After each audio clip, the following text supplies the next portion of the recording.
are some yellow and green zucchinis I picked up from Slow Foods. They're grown at Hatterley Farms, and I'm going to show you guys a couple ways you can cut them. So first you're going to want to remove the tops, and when you're grilling them, you're going to want to do thinner slices like this.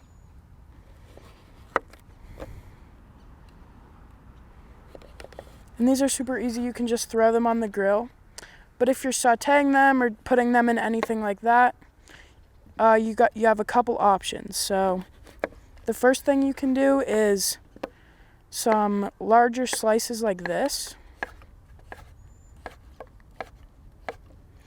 Or you can also do some smaller cubes. So what you're gonna do is slice it into strips to start. And then you can just cut it down the zucchini like this.